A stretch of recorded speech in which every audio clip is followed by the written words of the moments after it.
Wow, welcome to Mathematics and Science Meal. Today on Mathematics and Science Meal, we want to look at further mathematics meal. Many people have been clamoring that I look at further mathematics. So the demand has been so much these days. So I now decided to actually start looking at some topics in further mathematics, especially the ones that people have been demanding lately. So today we have further mathematics meal. So I know you are going to enjoy it. In today's class, we are going to look at sum of and product of roots of quadratic equation. Make sure that you are following us on Facebook and also subscribe to our YouTube channel at Mathematics Meal 1. Okay. All right. Now we know that many of us we are aware of what quadratic equation is. Yes, you are aware of it. You must have heard of quadratic equation before.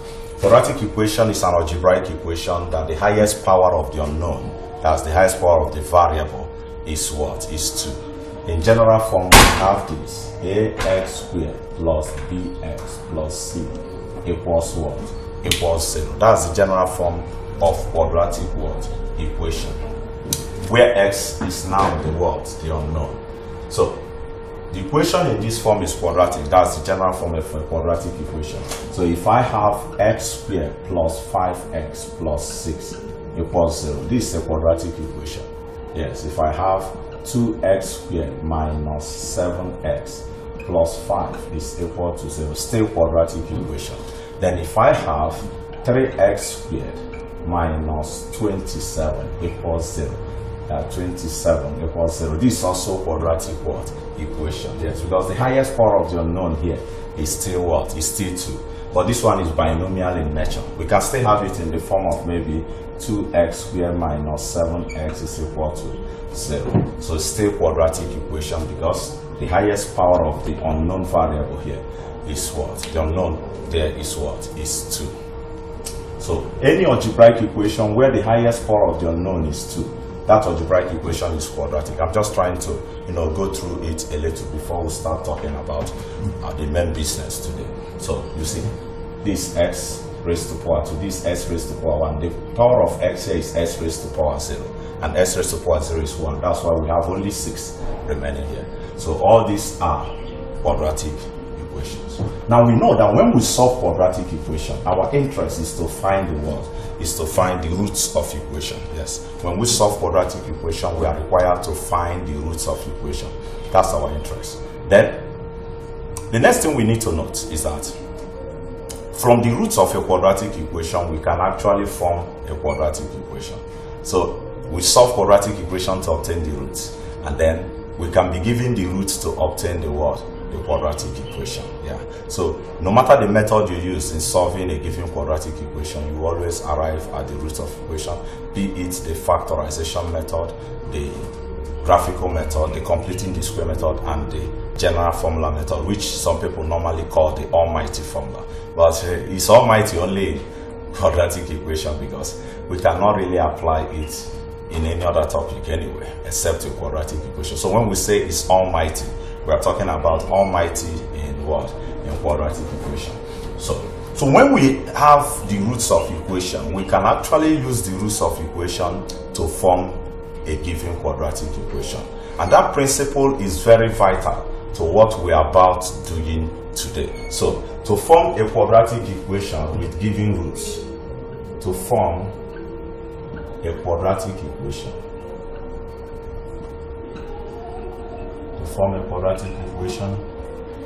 with given roots, then we use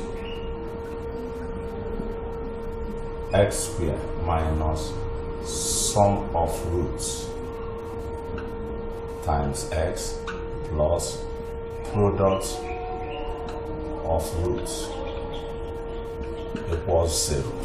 So if we know roots of equation and we want to use the roots of equation to obtain the quadratic equation that owns that particular root, then we use this expression, we add the root, the negative sum of the root times x plus product of the root is equal to 0.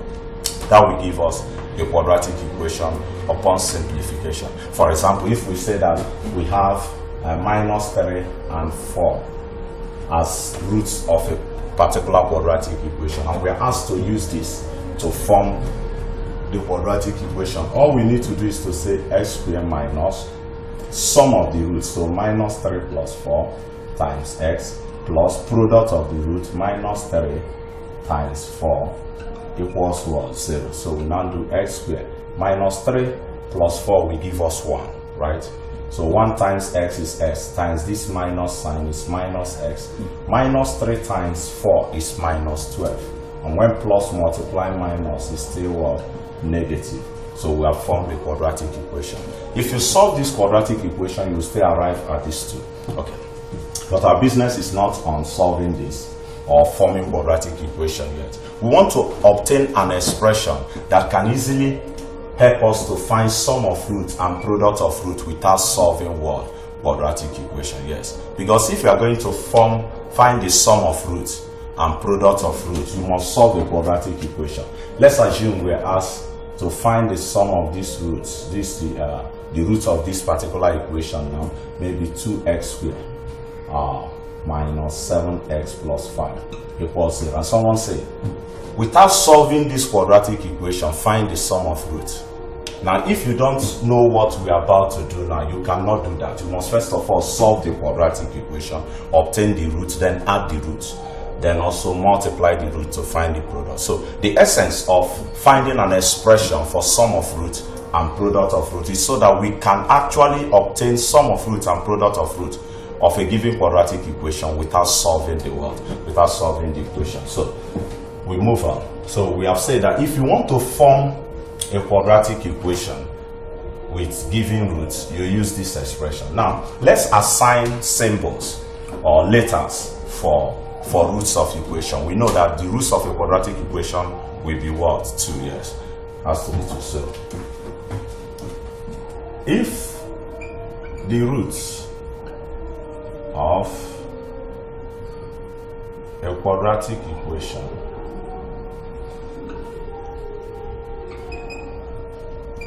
are alpha and beta, then the above expression can be written as x squared minus sum of roots, that will be alpha plus beta times x plus product of roots, which is alpha times beta, equals what? 0. So we can now write the above expression in terms of alpha and beta. So sum of roots. If the roots of equation are alpha and beta, so it means if I add this and this, it's replacing this. Product of roots, that means alpha times what? Alpha times beta, all equal to what? Equal to 0. Okay, we are driving at something.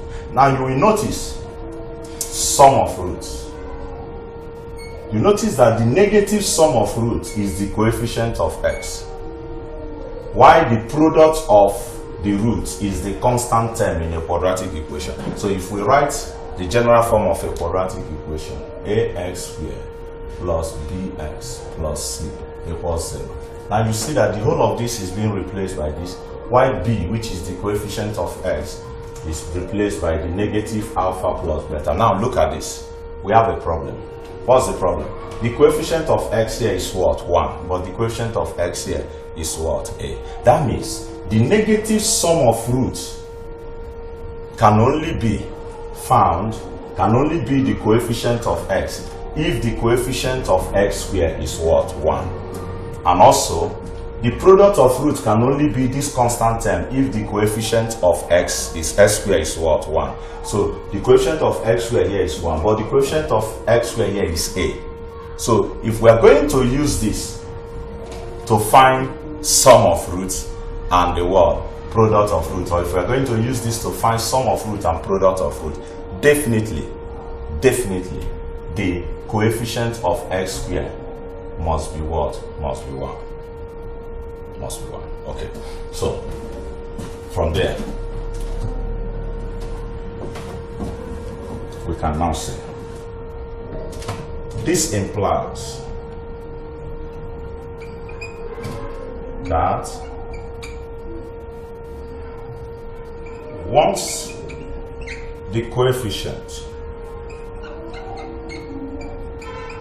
of x squared is 1, then number 1, the negative sum of roots will be, or the coefficient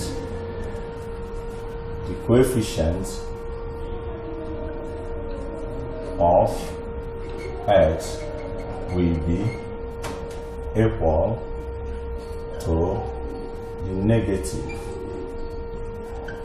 sum of the roots to the constant term which is the term without x will be equal to the product of the roots. Okay. Therefore, to use the general form of what? Of quadratic equation to obtain the product of root and the sum of root, we must make sure that the coefficient of x squared in the general form is equal to what? Is equal to 1. So therefore, to use general form of quadratic equation to obtain the sum and products of roots,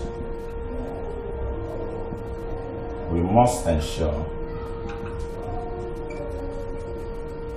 that the coefficient of x squared is 1. So, if we are going to use the general form of our quadratic equation to obtain the sum and product of roots, we must ensure that the coefficient of x squared is 1. So what it means is that the general form, which is ax squared plus what? bx plus c equals 0. If we are going to make the coefficient of x squared to be 1, we are going to divide through by the coefficient of x squared, which is a. So ax squared over a plus bx over a plus c over a equals what? To say. So if we do that, we are going to have, this is gone, so we are left with what? X squared plus b over ax plus c over a equals what? Same. Okay, here we go. Now, this implies that once the coefficient of x squared is 1, then the coefficient of x will be equal to the what? Negative sum of the what? Roots. The coefficient of x. So what is the coefficient of x? B over what? A. And we say it will be equal to the negative what? Negative sum of the root. Now, that means the negative sum of the root will be equal to coefficient of x. Now, our root is alpha and beta. So look at the negative sum, right? The negative sum of the roots. If we now compare coefficient, let's write this down again. X squared minus alpha plus beta times x plus what? Alpha beta equals what? 0. So we have this. So compare coefficients.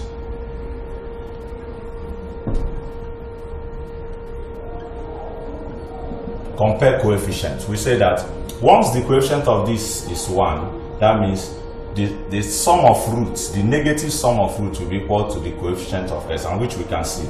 This is the coefficient of x, and this is the coefficient of x. So these two equations are equal.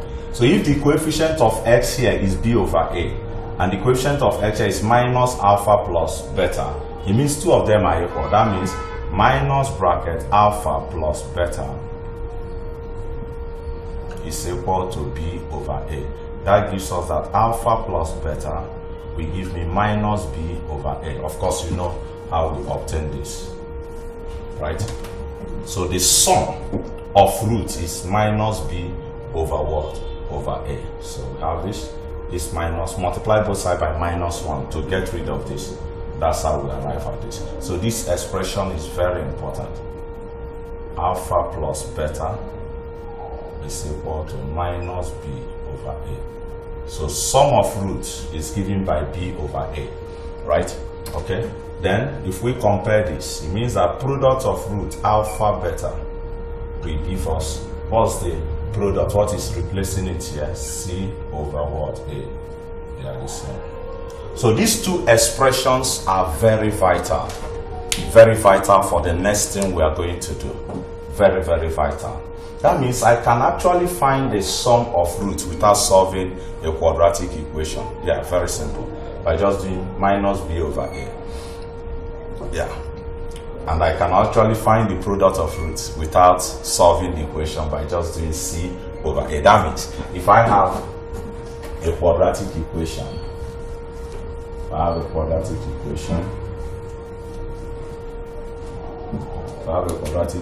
let's have 2x squared plus 3x minus 7, something like this.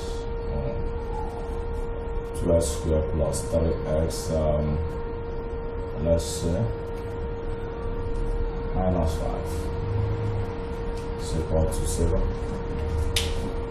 So let's say I have this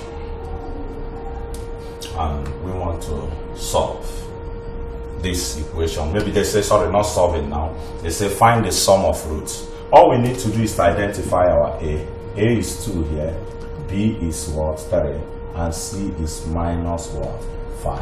So what will be the sum of roots? Sum of roots alpha plus root beta. Alpha plus beta, they are the roots of the equation. If you add two of them, we say that the sum will be minus b over a, and the product will be what? C over a. So all I need to do, what is b? B here is 3, so minus 3. What is a? 2. I'm done. And then alpha beta c over a. Where is my c? My c is minus 5. All upon the a is what? 2. I'm done also. That means if you decide to solve this quadratic equation, if you solve this quadratic equation and then find the roots and sum the roots, you are going to have this. Or you multiply the roots, you will have this. Yes, let's quickly do that and conclude this class, because in the next class we'll just intensify on this. So let's look at this. If I solve 2x squared plus 3x minus 5 equals 0. If I use factorization method anyway, I'll be having 2x squared plus 5x minus 2x minus 5 equals 0. So what is common here is actually x. So we have 2x plus 5. What is common here is actually minus 1.